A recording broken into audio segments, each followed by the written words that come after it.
Hello, you are welcome to English with Sophie. Learn, think and grow. आज আমরা শিখব subject verb agreement. আগের সমস্ত ক্লাসে আমরা টেন্সের পুরো পার্টটাকে কমপ্লিট করেছি এবং আজকে আমরা শিখব subject verb agreement. Subject verb agreement হচ্ছে সাবজেক্টের সাথে ভার্বের যে রিলেশন সেটাকে বলা হয় সাবজেক্ট ভার্ব এগ্রিমেন্ট। মানে সাবজেক্ট অনুযায়ী ভার্বের চেঞ্জ হবে, অর্থাৎ সাবজেক্ট যেমন হবে ভার্ব সেই অনুযায়ী বসবে।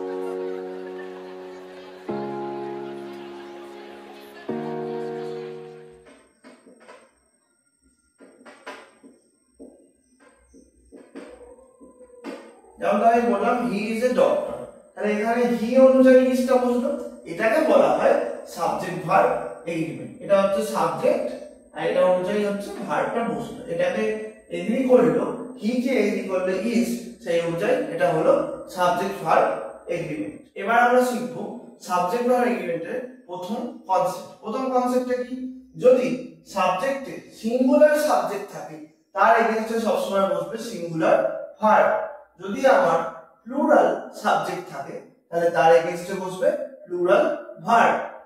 তাহলে এখানে एग्जांपलটা দেখো, হি ইজ এ ডক্টর, তাহলে হিটা হচ্ছে সিঙ্গুলার সাবজেক্ট, সেজন্য তার এগেইনস্টে সবসময় সিঙ্গুলার ভার্ব বসবে, মানে ইজ বসবে, হি ইজ আ ডক্টর। আবার যদি আমি দে বসাই তখন এটা আর হয়ে যাবে, এটা হলো প্লুরাল ভার্ব। বোঝা? যখন আমরা সিঙ্গুলার সাবজেক্ট বসছে তখন তার ভার্বটা হবে সিঙ্গুলার, আর যদি প্লুরাল সাবজেক্ট বসে তার ভার্বটা হবে প্লুরাল। ঠিক আছে, এটা হলো সাবজেক্ট ভার্ব এগ্রিমেন্টের একদম বেসিক কনসেপ্ট। ঠিক আছে, এরপরে আমরা আরো অ্যাডভান্স কনসেপ্ট গুলো শিখবো। এরপর আমাদের সাবজেক্ট ভার্ব এগ্রিমেন্টের সেকেন্ড কনসেপ্টটা আমরা শিখে নেব। সেকেন্ড কনসেপ্টটা কি বলছে? In longer sentence the verb follows the main subject. অর্থাৎ ধরো কোনো একটা বাক্য অনেকটা লং হলো, ধরো সাবজেক্টটা অনেকটা দীর্ঘায়িত হলো, সাবজেক্ট আছে তার সাথে কিছুটা ভার্ব জুড়ে আছে, সেই ক্ষেত্রে যখন ভার্ব বসবে তখন মেইন যে সাবজেক্টটা সেটা অনুযায়ী আমাদের ভার্ব বসানো হবে। যেমন ধরো আমি একটা एग्जांपल দিচ্ছি,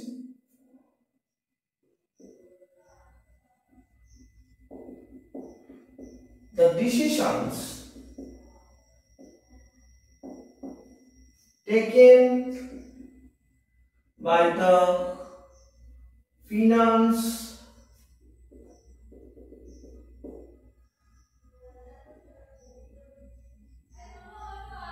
department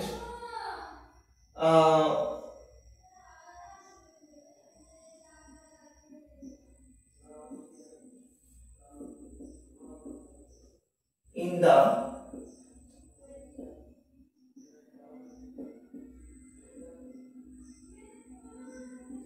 modern scenario. দেখো, the decisions taken by the finance department dash correct in the modern scenario.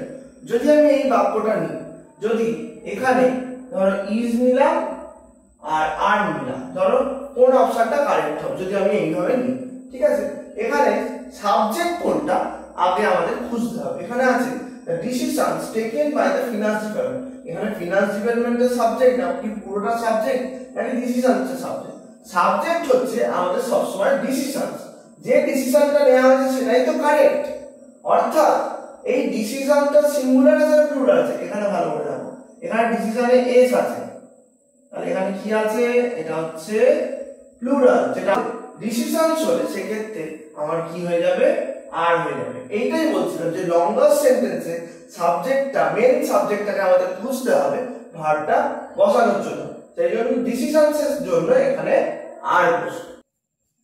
এরপর আমরা third concept of subject verb এগ্রিমেন্টটা শিখে নেব। যদি সাবজেক্ট 1 আর সাবজেক্ট 2 এর মধ্যে মাঝে এন্ড থাকে তাহলে আমাদের সব সময় সাবজেক্ট প্লুরাল ভার্ব নেবে।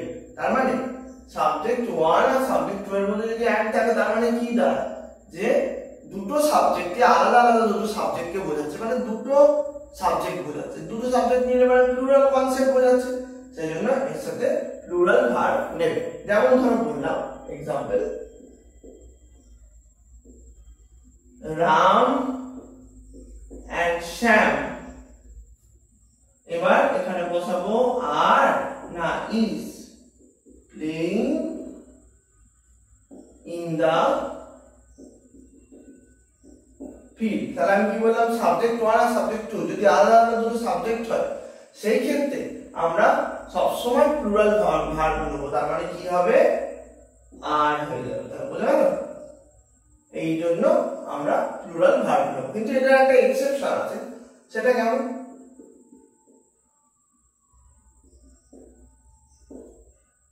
যদি এই দুটো সাবজেক্টের মধ্যে অ্যান্ড থাকা সত্ত্বেও যদি আমাদের পুরো যে দুটো সাবজেক্ট মিলে যদি একটাই কনসেপ্ট বোঝায়, তাহলে সেক্ষেত্রে আমরা ওটাকে সিঙ্গুলার সাবজেক্ট হিসেবে মানে গণ্য করব এবং তার সাথে আমরা সিঙ্গুলার সাবজেক্ট নেব।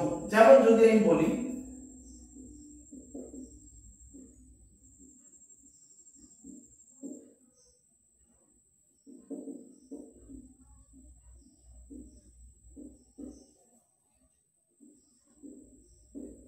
Rice and meat is not is a good dish. এখানে রাইস এন্ড মিট একসাথে একটা খাবারকে বোঝাচ্ছে, সেই জন্য এই ক্ষেত্রে আমরা ইজ ব্যবহার করব, এই ক্ষেত্রে আর ব্যবহার করব না। মানে এই যখন দুটো সাবজেক্টের মধ্যে এন্ড বসার সত্ত্বেও আমাদের কনসেপ্ট একটাই বোঝাচ্ছে, সেই ক্ষেত্রে আমরা ইজ ব্যবহার করব।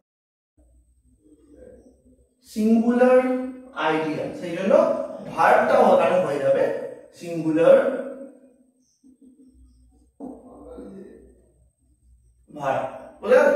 এরপর আমরা শিখবো সাবজেক্ট ভার্ব এগ্রিমেন্টের ফোর্থ কনসেপ্ট। মানে জিনিসটা বোঝার চেষ্টা করো। এখানে বলছে the principal and secretary is or are, আর একটা দিচ্ছে the principal and the secretary is or are. এই দুটোর আলাদা আলাদা অর্থ কি? এইখানে প্রিন্সিপালের আগে দেখো দা দেয়া আছে, আর এখানে সেক্রেটারি আগে কিছু দেয়া নেই। যখন দুটো সাবজেক্টের মধ্যে এন্ড দিয়ে জোড়া আছে কিন্তু প্রথমটার আগে আর্টিকেল দেয়া আছে আর সেকেন্ডটার পরে আগে আর্টিকেল দেয়া নেই, সেই ক্ষেত্রে আমাদের বুঝতে হবে এখানে একই লোককে বলছে। যখন একটার আগেই আর্টিকেলটা দেয়া থাকবে প্রথমে আর পরেরটার ক্ষেত্রে আর্টিকেল দেয়া থাকবে না, তখন আমাদের বুঝতে হবে যে এখানে ব্যক্তি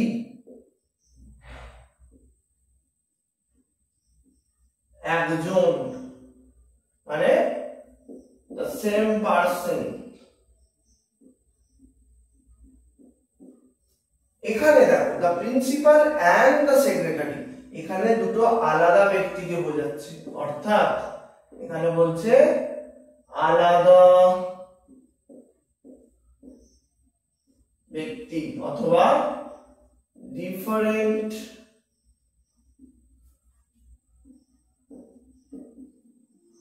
পারসনস। সেই জন্য যেহেতু এখানে একজনকেই বোঝাচ্ছে, মানে এটা হচ্ছে সিঙ্গুলার সাবজেক্ট, সেই জন্য এই ক্ষেত্রে হবে ইজ। আর এখানে দেখো দুটো আলাদা আলাদা ব্যক্তিকে বোঝাচ্ছে, সেই জন্য এই ক্ষেত্রে হবে আর। বোঝা গেল? যখন দুটো সাবজেক্টের মধ্যে এন্ড দিয়ে জোড়া থাকবে কিন্তু প্রথমটার আগে আর্টিকেল থাকবে সেকেন্ডটার আগে আর্টিকেল থাকবে না, তখন ব্যক্তি একজন। আর যদি দুজনের ক্ষেত্রে এন্ড দিয়ে জোড়া থাকে কিন্তু যদি প্রথমটার আগেও আর্টিকেল থাকে পরেরটার আগেও আর্টিকেল থাকে, সেক্ষেত্রে আমাদের বুঝতে হবে যে ব্যক্তি আলাদা আলাদা ব্যক্তি। এটা যে কোনো কিছুর ক্ষেত্রে হয়, কোনো জিনিসের ক্ষেত্রেও যদি হয় সেক্ষেত্রেও বোঝা যায়। যদি বলি a cake and a mango, তাহলে এখানে দুটো আলাদা আলাদা জিনিসকে বোঝাচ্ছে। সেরকমই দুটো যদি জিনিসের মধ্যে আর্টিকেল প্রথমটায় শুধু থাকে সেকেন্ডটায় থাকে না, তাহলে দুটো এক জিনিসকে বোঝাবে। বোঝা গেল? সেই ক্ষেত্রে আমরা সিঙ্গুলার সাবজেক্ট ধরবো, এই ক্ষেত্রে আমরা প্লুরাল সাবজেক্ট ধরবো। এরপর আমরা শিখবো সাবজেক্ট ভার্ব এগ্রিমেন্টের ফিফথ কনসেপ্ট। মানে যদি সাবজেক্ট 1 আর সাবজেক্ট 2 মানে দুটো সাবজেক্ট থাকে এবং তাদের মাঝখানে এইগুলো থাকতে পারে, ধরো উইথ থাকলো, টুগেদার উইথ থাকলো, অ্যাজ ওয়েল অ্যাজ থাকলো, অ্যান্ড নট থাকলো, অ্যাকম্পানিড বাই থাকলো, যদি এগুলো মাঝখানে থাকে দুটো সাবজেক্টের মাঝখানে, যদি সাবজেক্ট 1 আর সাবজেক্ট 2 এর মাঝখানে যদি এইগুলো থাকে, তার মানে জানবে যখন ভার্বটা বসবে সেটা সব সময় সাবজেক্ট 1 অনুযায়ী বসবে, মানে ফার্স্ট সাবজেক্ট অনুযায়ী বসবে। যদি আমি একটা एग्जांपल দিই, ধরো রাম as well as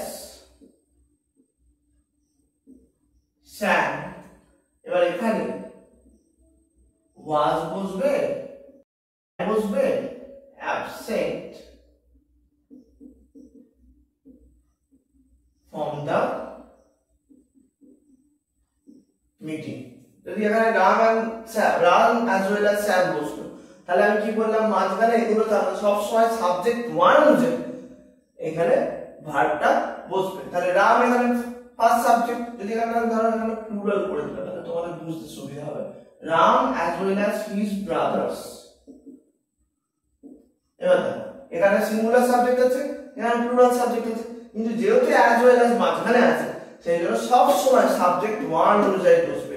এটা তো এখানে সাবজেক্ট ওয়ান, আমি কি বলছি ভার্ব বসবে সাবজেক্ট ওয়ান অনুযায়ী, সেই জন্য এখানে বসবে ওয়াজ, ওয়্যার হলো না, কারণ হিজ ব্রাদার্স অনুযায়ী হলো না, এটা সাবজেক্ট টু।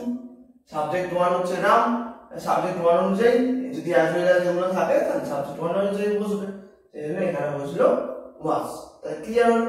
এখানে যদি আমি ধরো থাকতো অ্যাকম্প্যানিড বাই, যদি বলতাম যে Ram accompanied by his professors comes or come to the joint meeting, তাহলে সেক্ষেত্রে আমার কি হতো রামটা যেহেতু সাবজেক্ট ওয়ান আছে সেই জন্য ওখানে হতো comes, যদিও প্রফেসর প্লুরালে থাকতো। বোঝা গেল ক্লিয়ার? এরপর আমরা পরের কনসেপ্ট শিখবো সাবজেক্ট ভার্ব এগ্রিমেন্ট। দেখ যদি either or, neither not, not only but also এই তিনটে থাকে, এটা কিভাবে বসে? Either subject one or subject to, neither subject one not subject to, not only subject one but also subject to. যদি এইগুলো থাকে সেই ক্ষেত্রে সব সময় ভার্ব হবে সাবজেক্ট টু অনুযায়ী। যেমন আমি as well as, and not, তোমার উইথ, টুগেদার উইথ এগুলোর ক্ষেত্রে বললাম যে সাবজেক্ট ওয়ান অনুযায়ী বসবে, কিন্তু এই তিনটে থাকলে সব সময় সাবজেক্ট টু অনুযায়ী বসবে। যেমন ধর একটা এক্সাম্পল দিচ্ছি,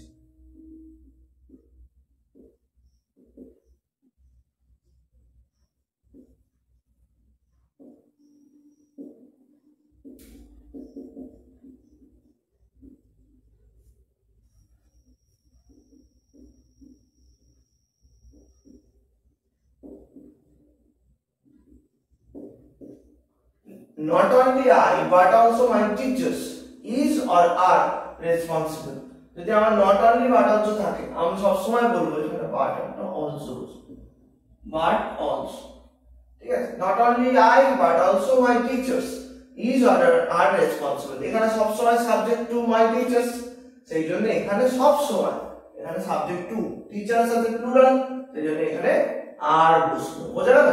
এখানে first subject I, second subject হচ্ছে মাই টিচার্স, এখানে টিচার্স অনুযায়ী এখানে আরটা বসবে। তাহলে এই রুলটা পরিষ্কার বোঝা গেল। এরপর আমরা শিখবো নেক্সট কনসেপ্ট ইনভার্সন। ইনভার্সন কথার অর্থ কি? ইনভার্সন হচ্ছে যখন কোনো সেন্টেন্সকে আমরা উল্টো দিক থেকে ঘুরিয়ে বলে সেই সেন্টেন্সে জোর দেওয়ার চেষ্টা করি তখন, বা জোর দেওয়ার বা সেটাকে একটু প্রাধান্য দেওয়ার অথবা সেটা সৌন্দর্য বৃদ্ধি করার চেষ্টা করি, তখন সেটাকে বলা হয় ইনভার্সন। যেমন এর যে মানে ফরমেশনটা হয় সেটা কিরকম হয়? আমরা জানি সাবজেক্ট ভার্ব অবজেক্ট জেনারেলি যে কোনো সেন্টেন্সে হয়, কিন্তু এই ক্ষেত্রে উল্টো হয়, other parts of the sentence আগে বসবে, তারপর ভার্ব, তারপর সাবজেক্ট বসবে। যেমন ধরো আমি একটা বাক্য বলছি, হ্যাঁ এখানে একটা জিনিস বলে দিই, এই সাবজেক্ট অনুযায়ী কিন্তু ভার্বটা বসবে, এই other parts of the sentence অনুযায়ী ভার্বটা বসবে না। যেরকম সাবজেক্ট অনুযায়ী ভার্ব বসে এখানেও এই সাবজেক্ট অনুযায়ী ভার্বটা এগ্রি করবে। অর্থাৎ আমার যতই উল্টো দিক দিয়ে লিখি না কেন সাবজেক্ট যেটা আছে সেটা অনুযায়ী ভার্ব হবে। যেমন আমি যদি একটা সেন্টেন্স বলি, দেয়ার আর না ইজ মেনি প্ল্যান্টস, তাহলে এখানে দেখো দেয়ার আর না ইজ, এখানে দেয়ার অনুযায়ী ইজ হতো, কিন্তু দেয়ার অনুযায়ী তো বসবে না, এখানে মেন সাবজেক্ট কোনটা? মেনি প্ল্যান্টস, সেই জন্য এটা অনুযায়ী এটা কি বসবে? ইজ। বুঝতে পারো? এটা হচ্ছে ইনভার্সনের রুল। ইনভার্সন জেনারেলি এইভাবেও শুরু হয়, আবার কোনো নেগেটিভ দিয়েও আমাদের ইনভার্সন শুরু হয়। যেমন আমরা জেনেছি নো সুনার হ্যাড উই, এই যে ফরমেশনটা জেনেছি সেটা একটা কাইন্ড অফ ইনভার্সন। ঠিক আছে? এই হলো ইনভার্সন। ইনভার্সন সবসময় উল্টো দিক দিয়ে শুরু হয়, কিন্তু ভার্বটা বসবে সাবজেক্ট অনুযায়ী, যে সাবজেক্টটা আমাদের আছে। ঠিক আছে? এখানেই আজকে আমরা সাবজেক্ট ভার্ব এগ্রিমেন্টের ফার্স্ট পার্ট কমপ্লিট করলাম। এরপরে দিন আমরা সাবজেক্ট ভার্ব এগ্রিমেন্টের যে বাদবাকি কনসেপ্টগুলো আছে সেগুলো নিয়ে আলোচনা করব এবং তোমাদের ডিটেইলসে বোঝাবো যে সাবজেক্ট ভার্ব এগ্রিমেন্ট কিভাবে মনে রাখতে হয়। ঠিক আছে, পরের দিন কিছু এক্সাম্পল দিয়ে তোমাদের আরো উদাহরণ দিয়ে সেগুলো আরো ভালোভাবে মাথায় গেঁথে দেওয়ার চেষ্টা করবো। Thank you so much. যদি চ্যানেলটার এই কন্টেন্ট গুলো ভালো লাগে তাহলে সাবস্ক্রাইব করে দিও এবং বেল আইকনটা প্রেস করে দিও। Thank you. আজকে